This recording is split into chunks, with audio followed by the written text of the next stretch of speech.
Bloody इश्क वेद और पलक episode 29।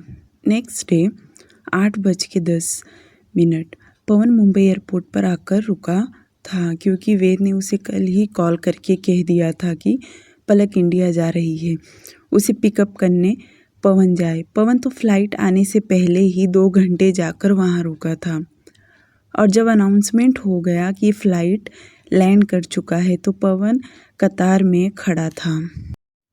पवन की निगाहें पलक को ढूंढ रही थी। बहुत सारे लोग बाहर आने लगे और जिनकी फैमिली बाहर रुकी थी वह उनके साथ गले मिलते और साथ में चले जाते।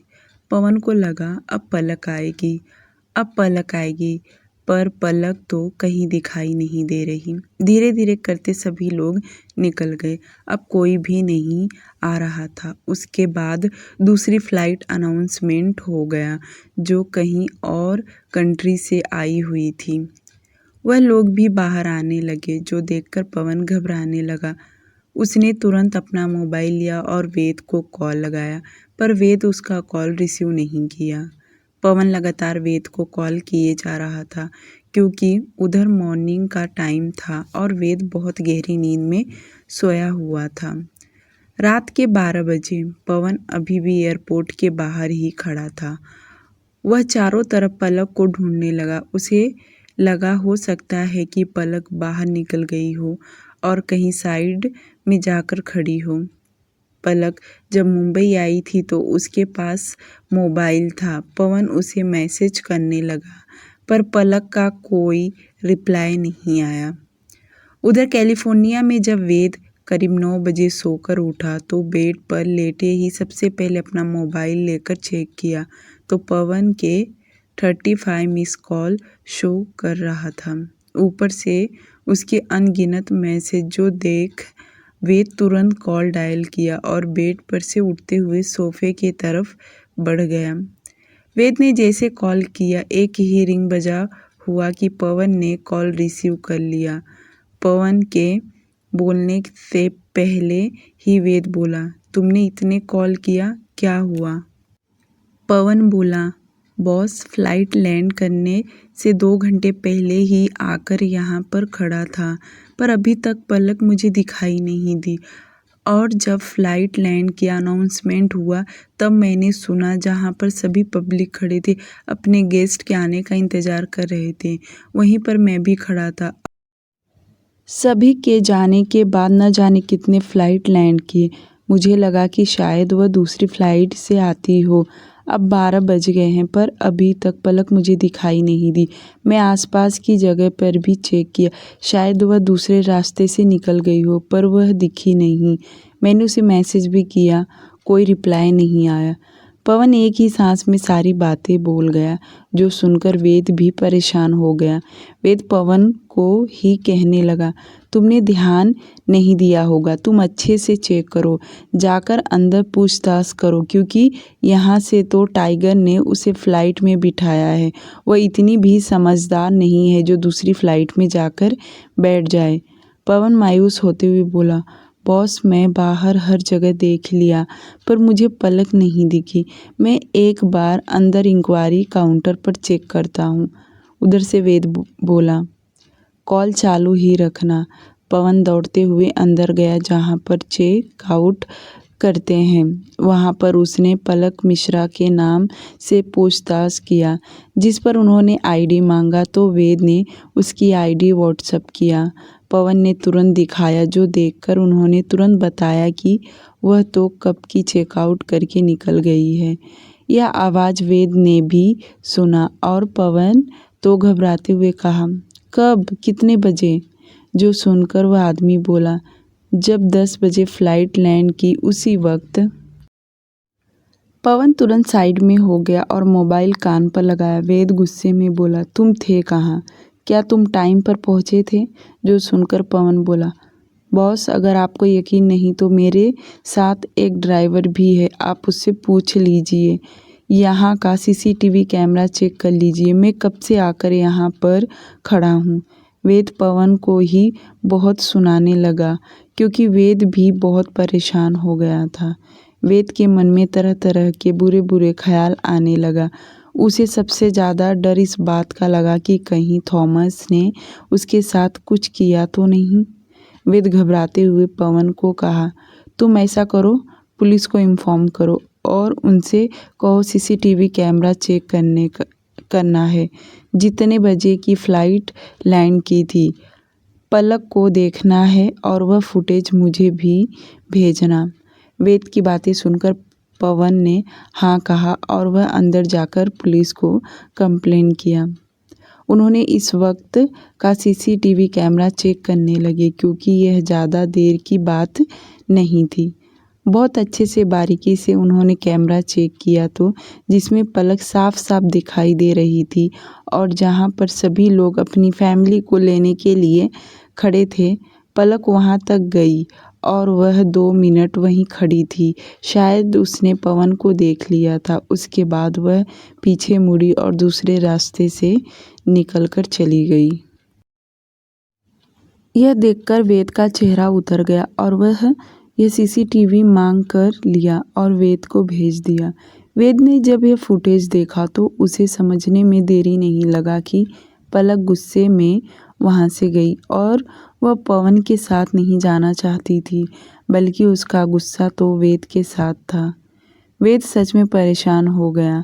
अब वह मुंबई में नहीं था कि वह तुरंत पलक को ढूंढने के लिए निकल जाए। उसे जाने के लिए भी तो वक्त लगेगा।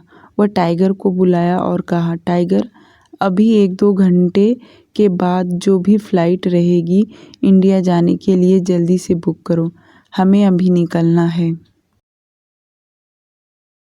वेद इतना बोलकर वहाँ से चला गया। वह डैनियल को कॉल किया और उसे बताया कि मैं अभी इसी वक्त इंडिया जा रहा हूँ। जो सुनकर डैनियल को लगा कहीं वेद नाराज़ तो नहीं है। वह पूछने लगा, पर वेद इतनी सारी बातें फ़ोन पर नहीं कह सकता। वेद ने कहा, तुम जल्दी से होटल आ जाओ। डैनियल थोड़ी देर में होटल पहुंच गया। तब तक वेद फ्रेश होकर रेडी हो गया था और दोनों कैफेटेरिया में बैठे थे। वेद ने फुटेज डैनियल को दिखाया, जो देखकर डैनियल भी परेशान हो गया और कहा, इसका मतलब पलक तुम्हारे घर पर नहीं गई, वह कहीं और चली गई। पर वह अकेली कहाँ जाएगी? वह तो अपने घर भी नहीं जा सकती। क्या उसके पास पैसा था? जो सुनकर वेद अपनी नज़रें नीचे कर लिया और धीरे से कहा, नहीं, उसके पास कुछ नहीं था। वे दोनों बैठकर बातें कर ही रहे थे कि टाइगर उसके पास आया और कहा, बॉस, 1 घंटे के बाद हमारी फ़्लाइट है। जो सुनकर डैनियल बोला, वेद, मैं भी तुम्हारे साथ इंडिया चलना चाहता हूँ।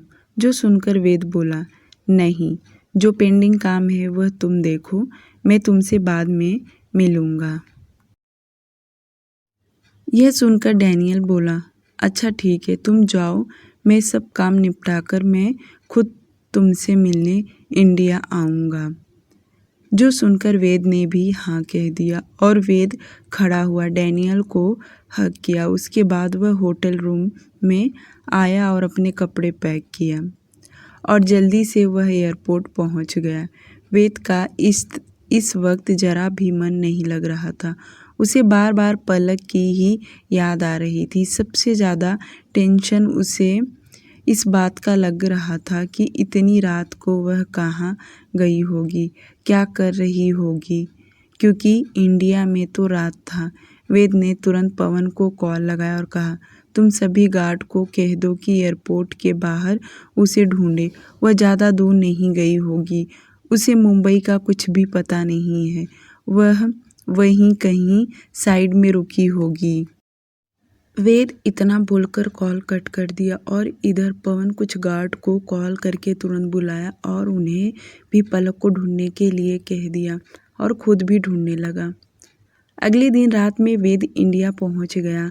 विला में कोई भी आराम नहीं कर रहा था। सभी लोग पलक को ढूंढ ढूंढ कर थक चुके थे और जब वेद आया तो पवन उसके सामने खड़ा होकर सब कुछ बताने लगा। वेद सबसे पहले स्टडी रूम में आया और वह फुटेज ध्यान से वापस देखने लगा। सब देखने के बाद उसने सबसे पहले पुलिस को इन्फॉर्म किया, क्योंकि उसे लगा हो सकता है कि पुलिस को कहीं उसके बारे में पता हो, क्योंकि इस शहर में वह अकेली कहाँ गई। वेद ने पलक का फ़ोटो पुलिस वालों को दे दिया और उन्होंने हर एरिया में फ़ोटो के साथ शेयर कर दिया। तभी भी पलक का कोई इन्फॉर्मेशन नहीं मिल पा रहा। वेद भला आराम कैसे कर सकता। वह रेलवे स्टेशन, हर प्लेटफॉर्म पर उसे ढूंढने लगा, या जहाँ बड़े बड़े मार्केट में ढूंढना या पूछताछ करता। जहाँ पर एक गरीब लोग बैठे रहते थे वहाँ पर भी उसे ढूंढा करता था, शायद वह मिल जाए, पर उसका कोई नामो निशान नहीं मिल पा रहा। वेद रात से लेकर सुबह तक उसे ढूंढता रहा। सुबह से लेकर शाम हो गया पर कोई पता नहीं चला, जो देखकर उसने उसके गांव पता लगवाया, पर वहां से भी पता चला कि वहाँ नहीं है। पलक को कैलिफोर्निया से निकले हुए पूरे 4 दिन बीत गया, पर वह अभी तक विला नहीं आई और वेद भी 2 दिन से उसे लगातार ढूंढे जा रहा था।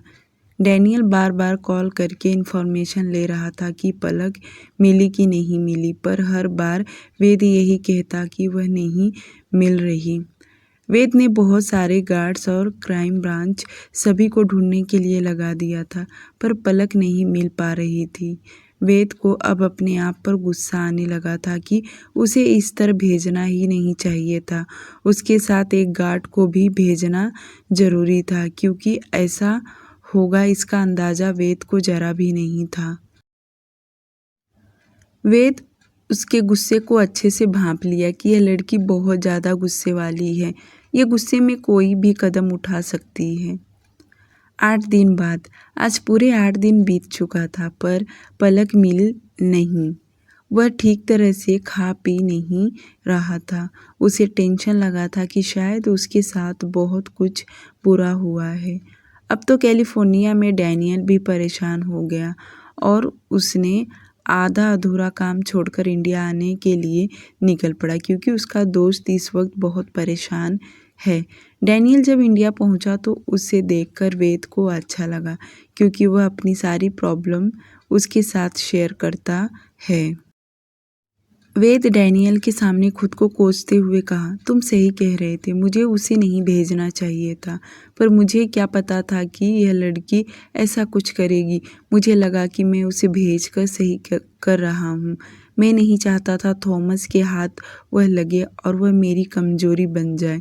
बस एक बार मिल जाए, इसे तो मैं काल कोठरी में बंद करके रखूँगा, इसे अच्छे से सबक सिखाऊँगा, तब यह लाइन पर आएगी। बहुत नाक में दम करके रखी है, और अगर नहीं मिली तो।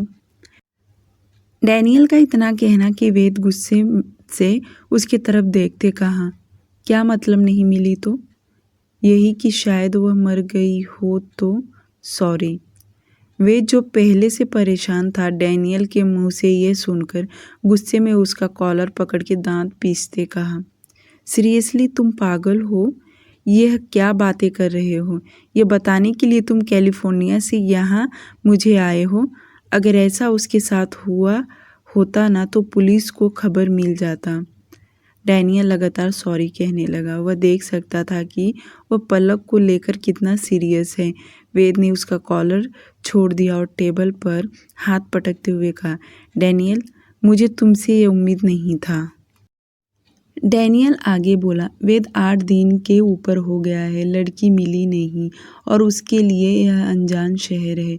कोई मारेगा तो रोड पर नहीं, उसे छोड़ देगा। पता नहीं उसके साथ क्या हुआ है जो अभी तक वह पुलिस के भी नज़र में नहीं आ पा रही। जरा भी तुम्हें अंदाज़ा है? डैनियल के मुंह से ये सारी बातें सुनकर वेद की घबराहट और भी बढ़ने लगा। वह यही तो नहीं सुनना चाहता था कि उसके साथ कुछ बुरा हुआ हो। डैनियल आगे बोला, मैं यह नहीं कह रहा कि वह मर गई, मैं ये कह रहा कि आवारा लड़के लोगों ने उसके साथ कुछ गलत किया हो या किडनैप किया हो। अनगिनत बातें सोच लो, उसके साथ कुछ तो बुरा हुआ हो।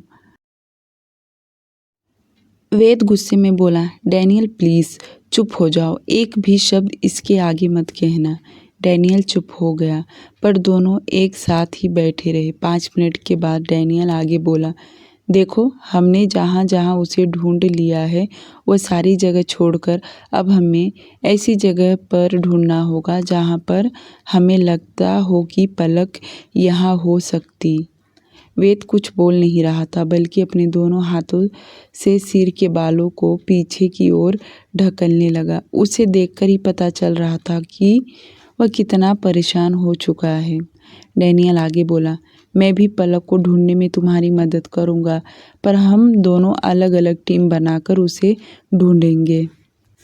डैनियल कुछ घंटे आराम किया, उसके बाद वह कुछ गार्ड और पवन को लेकर ढूंढने लगा, क्योंकि डैनियल को यहाँ के अनगिनत लैंग्वेज का बहुत प्रॉब्लम हो रहा था और पवन उसके साथ बातें करने में कंफर्टेबल था। वह सारी बातें उसे एक्सप्लेन करता था। डैनियल पवन को लेकर सबसे पहले होटल लॉज में चेक करने लगा। वैसे तो इन सब जगह पर पुलिस ने पहले ही ढूंढ लिया था, पर जहाँ पर उसके तस्वीर या नाम से कुछ भी मैच नहीं हो रहा था।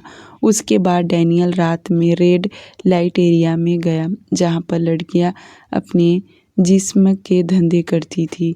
वहाँ पर भी उसने बहुत पूछताछ किया, पर यहाँ पर ऑलरेडी पुलिस पहले ही पूछताछ कर चुकी थी, जिसे यहाँ पर भी पलक का कोई निशान नहीं मिला। डैनियल लगभग 6 से 7 घंटे तक पलक को ढूंढते रहा, पर कुछ भी नहीं मिल पाया। अब तो वह भी परेशान हो गया कि इस तरह कहाँ जा सकती है। डैनियल विला गया तो वेद नहीं था। वह पुलिस वालों से बात करने के लिए चला गया। वेद को लग रहा था कि मुंबई सिटी से कहीं वह बाहर चली गई हो, वह किसी ट्रेन में बैठकर किसी और शहर में चली गई हो, क्योंकि वह अपने गांव तो नहीं जा सकती और पूछताछ करने से भी उसे पता चल रहा था कि वह वहां नहीं गई है। डैनियल कमरे में बैठकर अपने दिमाग पर बहुत ज़्यादा जोर देने लगा और अचानक से उसके दिमाग में आया कि वह एक बार हॉस्पिटल जाकर चेक करे। फिर उसे लगा कि वह हॉस्पिटल में क्या करेगी, पर बार बार उसके दिमाग में यही बात आ रहा था और वह पवन को लेकर हॉस्पिटल जाने का डिसीजन लिया। वेद तो अभी तक आया नहीं था, जिसकी वजह से डैनियल खुद ढूंढने चला गया। डैनियल ने गूगल पर हॉस्पिटल के नाम सर्च करने लगा, जो बहुत बड़े बड़े हॉस्पिटल थे। उन सब के लिस्ट उसे मिल गया। उसके बाद जो उसे छोटे हॉस्पिटल थे उन सब का भी उसने नाम नोट डाउन कर लिया और सभी गार्ड को हॉस्पिटल में भेजने लगा। यहाँ तक कि वो खुद भी हॉस्पिटल में जाकर पता लगाने लगा, पर हर हॉस्पिटल में जाकर वह तस्वीर और नाम से पता लगा रहा था, पर कुछ भी मिलना नामुमकिन था। डैनियल हॉस्पिटल में जाकर भी उसके कम से कम आधे घंटे तो टाइम जाता था। बड़े बड़े हॉस्पिटल में चेक करने के बाद वह सोचने लगा, हॉस्पिटल तो देखा जाए बहुत सारे हैं, पर उसके दिमाग तुरंत काम किया कि मुंबई के आसपास और एयरपोर्ट के आसपास की एरिया में ही चेक करना ज़रूरी है। डैनियल और उसके गार्ड्स सभी हॉस्पिटल में चेक करने लगे। चेक करने के बाद भी पलक का कोई सबूत नहीं मिला। उसके बाद डैनियल छोटे मोटे क्लिनिक भी चेक करने लगा। डियर लिसनर, अगर स्टोरी अच्छी लगी हो तो प्लीज़ स्टोरी को लाइक और चैनल को सब्सक्राइब करना ना भूलें और साथ ही साथ में मेरे व्हाट्सएप चैनल को भी फॉलो कर लीजिए और इंस्टा ID को भी, ताकि आप लोगों की सारी अपडेट मिलता रहे।